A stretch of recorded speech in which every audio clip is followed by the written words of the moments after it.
As we all know by now, the government has scrapped the curfew. It was in place since March of 2020. Now, despite the fact the country is still in the fourth wave of COVID-19, arguably coming out of it, we'll get clarity now, to look at the pros and cons of the decision around curfew and what's next, joined by vaccinologist Professor Shabir Madhi. Prof. Madhi, morning. Good to always have you here on eNCA. So curfew seems to have been a good idea. A lot of people said it doesn't make much sense because COVID-19 doesn't only travel between 12 and 4 in the morning. The question, though, is what else can government take away from the lockdown regulations? What do you see next happening in a responsible manner?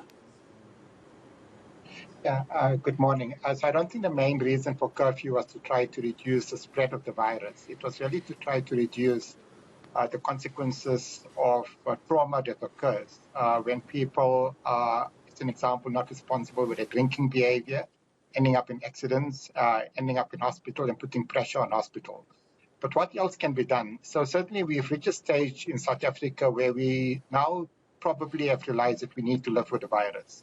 And to start off with, we need to start discarding those sort of regulations which really don't assist much in terms of reducing the transmission of the virus. And as an example, any sort of outdoor gathering should be allowed. Without any question. And there probably is greater latitude as well to allow for more indoor gatherings, and particularly indoor gatherings when people are going to be vaccinated, that do end up going into those sort of indoor gatherings.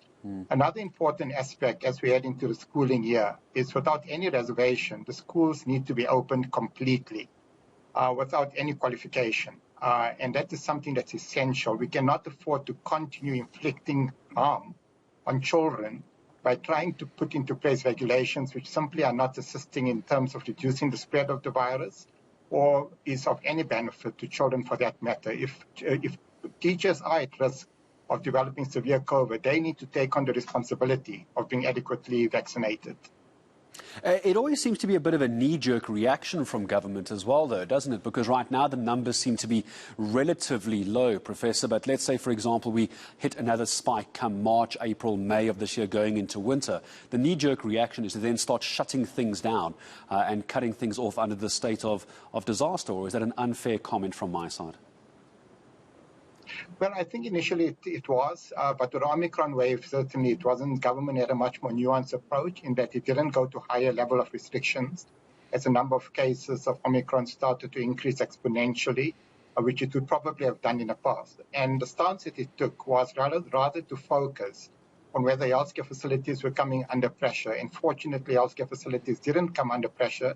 And consequently, they didn't require to go to higher levels of restrictions. Rather, they actually went to lower levels of restrictions. As you pointed out, they also pretty much removed the curfew. So I think government has now come to appreciate that there needs to be a balance to try to prevent infections.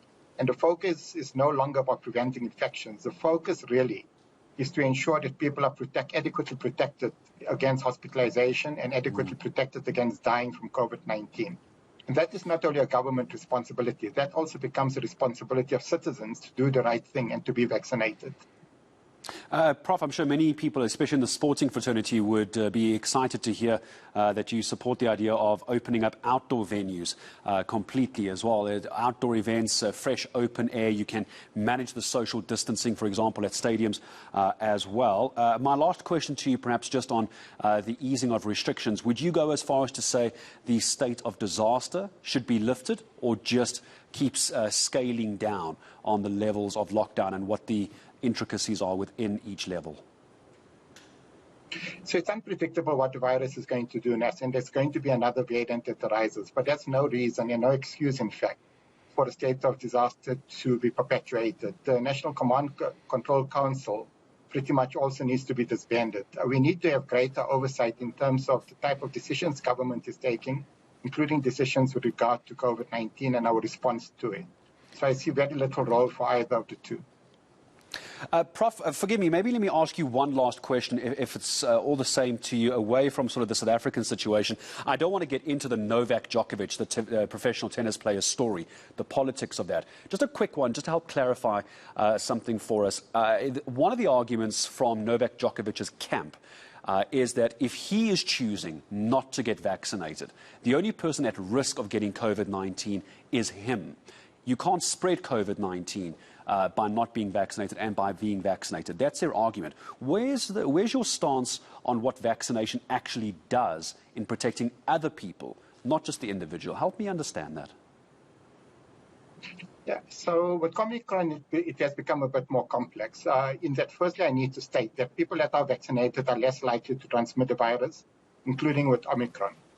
There's a study that came out from Denmark last week, which basically showed that individuals that did receive 2 doses of vaccine previously that were subsequently boosted, when they were infected, they were less likely to transmit the virus in the household compared with unvaccinated individuals. So without any question, vaccination still does reduce transmission, but the complexity is that you do require that 3rd dose of vaccine for that to occur in the case of Omicron. With the Delta variant or the Alpha variant, even 2 doses of vaccine were working pretty well in reducing transmission. So it's untrue to say that people that have been previously infected, that have not been vaccinated, are less likely to transmit the virus than people that are fully vaccinated, or at least have had 3 doses of vaccine.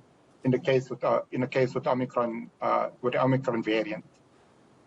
Well, Professor, I appreciate you indulging me on that last question. I just thought while I had you on, let me quickly ask what's an obvious question down in Australia. Always a pleasure. Vaccinologist Professor Shabir Madhi joining us here on eNCA.